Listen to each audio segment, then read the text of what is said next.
Today I've got some quick updates for you. We're also going to be talking about who you should be listening to, as far as just a quick warning, checking things out on your own. We do need to talk about what is happening in Europe right now. I can easily see this happening in a lot of other places in the world, including the United States, and it will impact cruisers in the long run. We also need to talk about the hotels that Gordon and I stayed at this last week while we were in Boston, let you know where we stayed the last night, and just some quick notes if you are going to be departing from Boston or visiting Boston when you're on a cruise. So let's go ahead and get started.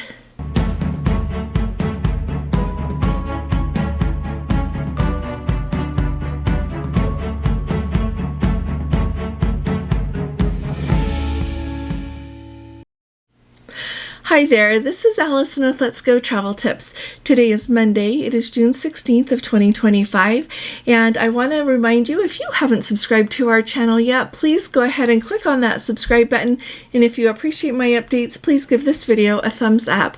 We talk about cruising 6 days a week here, and when we go somewhere, we take you with us. We do talk about Princess Cruises, I think, more than any other cruise lines, but I do keep you up to date on what I think is important and what we need to know going on in the whole cruise industry as well as other cruise lines. Before we get started here, I just wanted to remind everyone to keep Don Terrace of Don's Family Vacations, also his channel called Just Don, to keep him in your thoughts and prayers. We saw a video early today about him saying that he needed to get to the hospital because he was having a hard time breathing, and then I saw a quick update on Instagram when he was actually at the hospital, lying there in his hospital gown and trying to give us an update, having a really hard time breathing. He said that there was some gunk in his lungs, and so keep him in your thoughts and prayers, and I'm going to keep my eye out for updates. But we just love Don. We had the pleasure of meeting him a couple of times now. Most recently was last year when we were on the Sun Princess right at the beginning of her sailings there, and what an amazing person he is. And I just wanted to put our love out there for him and remind everyone to keep them, like I said, in your thoughts and prayers. I want to remind you that we are finally going to do our live this evening. It will start at 8 p.m. Eastern time. We usually stay on for about an hour, but if it needs to go a little bit longer so that we can all get caught up this evening, that will be our pleasure. We really, really look forward to visiting with you, and we have missed you a lot as we've been going through a whole bunch of family things all at once. And so I'll see you this evening at 8 p.m. Eastern time. Let's start off talking about who you should be listening to and who you shouldn't be listening to. This keeps coming to my mind over and over and over again, and I feel like to the point I'm going to say something. I follow a lot of people on Facebook, on YouTube, on Instagram, lots of social media platforms, and I constantly see things that I know are accurate, and I also see a lot of things that I know are not accurate. And I think it really nudged me into saying something when I saw someone talking about the fact that ETIAS, that travel authorization that the EU is going to put into effect, they said that it was already rolling out, and if you were going anywhere now, you needed to have that, and that is just simply not the case. The ETIAS, their official website, says that it will not be even required until late 2026. So we are still waiting for more details and when that is actually going to become required. So an important reminder: when you see things on Facebook, on YouTube, on social media, anywhere, make sure that you follow up and do your own research. This should be the starting point for you and maybe bring some things to mind, but you really need to make sure that you pay attention to what's going on and just don't believe someone because they said it. Okay, that's just a quick warning for you out there, and I have to do the same thing. Sometimes I'll see things and I'll start doing my research to know what the real deal is. So just wanted to put that out there. Next up, the news today is reporting that once again, just like last year, there are protesters in Barcelona who are spraying some tourists with water because they don't want so many tourists coming. Well, let's talk about Barcelona, then we'll talk about Paris right now. So in Barcelona, they realize that they have allowed too many people to convert their apartments to short-term rentals for tourists. There are a lot of people that don't like that. Too many people come. They're not like cruise passengers cruisers, they don't come for a while in the daytime. They come and stay for quite some time, a week or longer, and a bunch of the locals there don't like it. It always seems like there are some who protest, so it's hard to know how many people really don't like it, but clearly enough people don't like it that there was actually a vote, and in Barcelona they are making some changes, and so the city is going to phase out the existing licenses to use apartments as short-term rentals for tourists, and they are thinking that all of the availability for that will be gone by 2028, and then by 2029 no properties are going to be allowed to be turned into short-term rentals as well.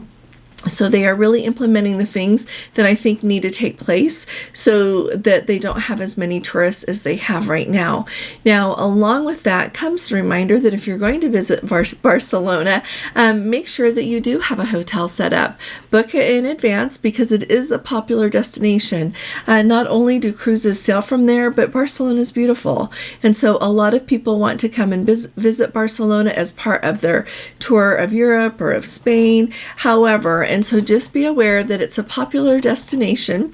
The other thing to remember, and this really is across the board, and it's the jumping off to the next topic, make sure that if you want to visit Sagrada Familia and some of the other Gaudi sites there, that you have tickets before you go. They roll out, I believe it's 6 months in advance, and if you go during the high season especially, but I think that's going to be most of the time now, and you don't already have a ticket, you won't be buying one to enter that day. I would say Sagrada Familia does, the people that manage that do a really good job of limiting the number of tourists. You choose an entry time, and they don't limit you once you're actually into the Sagrada Familia, but they do have an entry time for you, and so they do a great job of managing the number of tourists that want to see it. So there are a lot of people that go there that are not able to because it can't accommodate everyone.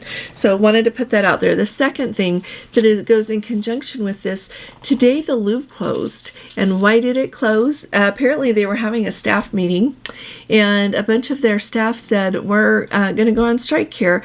They had people that take tickets, they've got security people, lots of different people working at the museum said, we don't feel like this museum is being managed correctly. We've got over-tourism, we've got a crumbling infrastructure. You might remember, I want to say maybe it was back in May or April, I let you know that the government there in France is investing a lot of money to try to shore up the Louvre, make some repairs that they need, open some new exhibit areas, but the people that work there say it's not enough. And so all of these people were standing in line with their tickets, waiting to get in. And so I'll keep you up to date on everything that's going along, along with that. But I could not find any updates saying if they ended up opening later in the day, if they'll be open tomorrow. So I'll keep my eye on that and let you know. But I think the Louvre probably should become another place where they limit the number of tourists who come, and you just need to buy your ticket in advance. The ticket price could go up so that they can afford to take good care of that amazing museum. It's not just a museum, it's a landmark, it's part of history. And so to protect it, take good care of it, and keep it as a place where people can visit, I think is very, very important. And so chime in. I want to hear from you in the comments. Do you think that cruisers contribute to over-tourism? When I think of Paris, I don't really think so too much, because you generally come into the port there at Le Havre, and there's a few other smaller ports that you can get an excursion into Paris, but it's a really long ride, like about 3 hours, and so you're really limited about what you can do during the time that you're in the port there. But I can see how they say that in Barcelona, cruisers can contribute to that a little bit. You've got people that come and stay the night or the day or 2 or 3 before their cruise departs. They're visiting that area. So let me know what you think. And I really do think that in the long run, there are more people on Earth than there has ever been before. With that, more people are traveling. It is truly a trend that people want to have experiences rather than things. So more people are traveling than ever. And in the long run, I think this is going to impact all of us. So let me know what you think in the comments. Okay. Alrighty, so for those of you that have been following along with us, last week we were visiting our son and his family. They live in Cambridge, Massachusetts. They're right across the river from Boston. During the time that we were there, hotels seemed more expensive than usual. The huge graduations there are early June, end of May, but truly it was more expensive. So we kind of hopped around to different hotels. We rented a car. We always do that when Gordon and I go together. And so we had the car anyway. We didn't just rent a car to drive to hotels.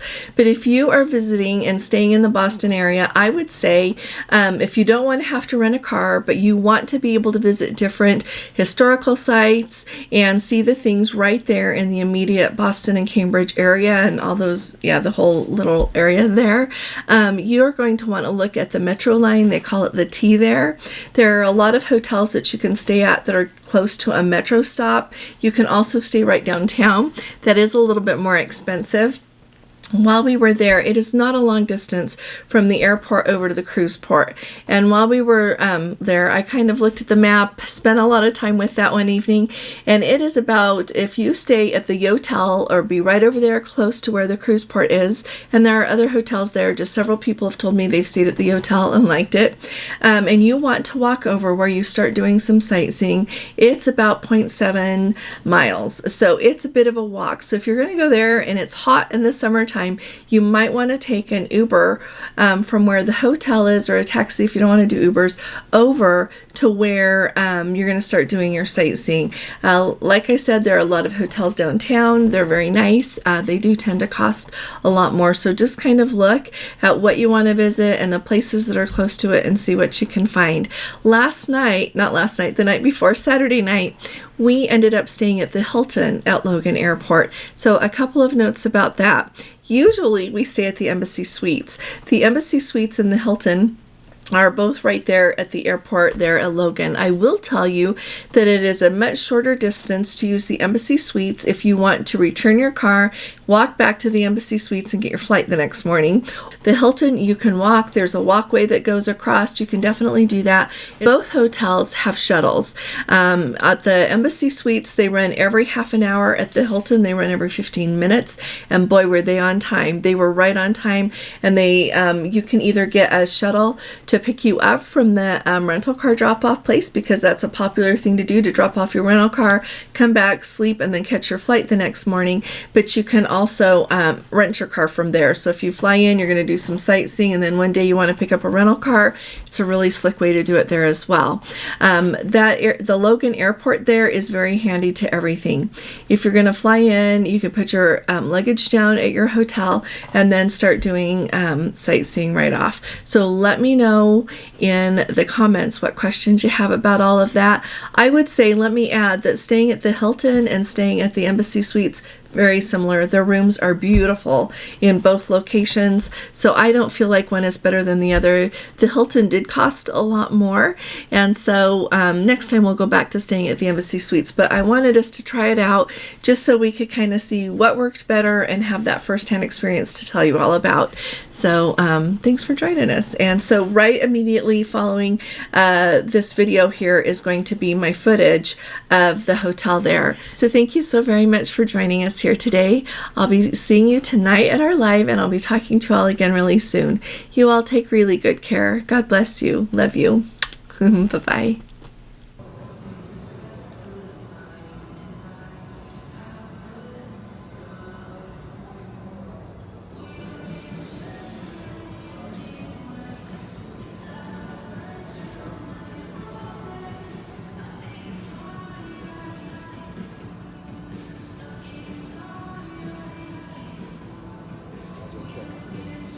You have those, okay.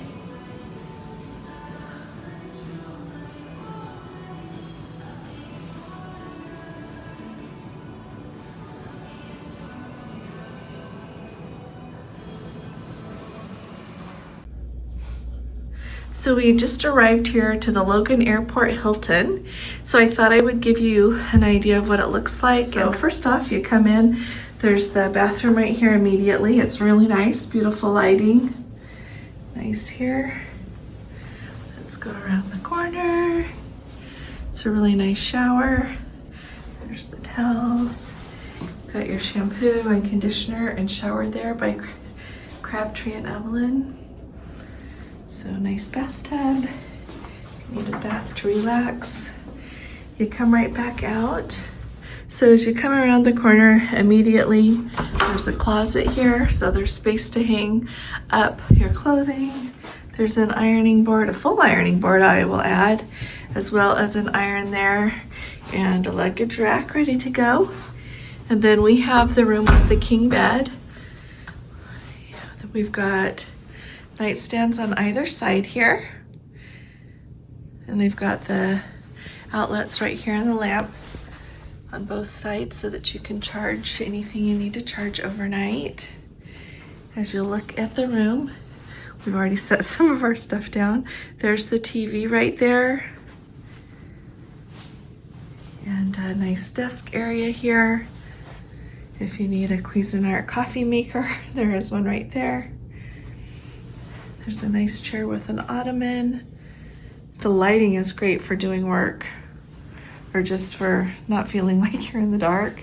And then it's really cool. So it's hard to see because of the reflection, but you have a really cool view of the airport and a bunch of airplanes there. So I thought you would like to see this photograph as well. Kind of cool. All the airplanes coming and going. But anyway, this is gonna be really nice. We're looking forward to staying here this evening, and we'll let you know how it goes.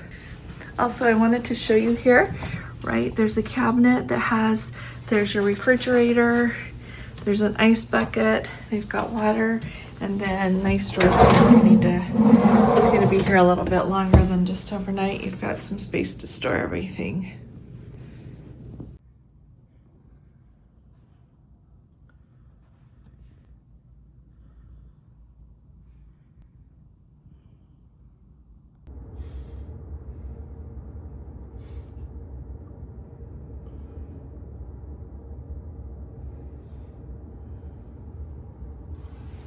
And here, the curbside check-in, you can't see the guy who's around the corner, but curbside check-in is open here, and it is so much faster, so that's a really nice option. Some airports have their curbside check-in open and others don't, but here they do, and I'm really pleased.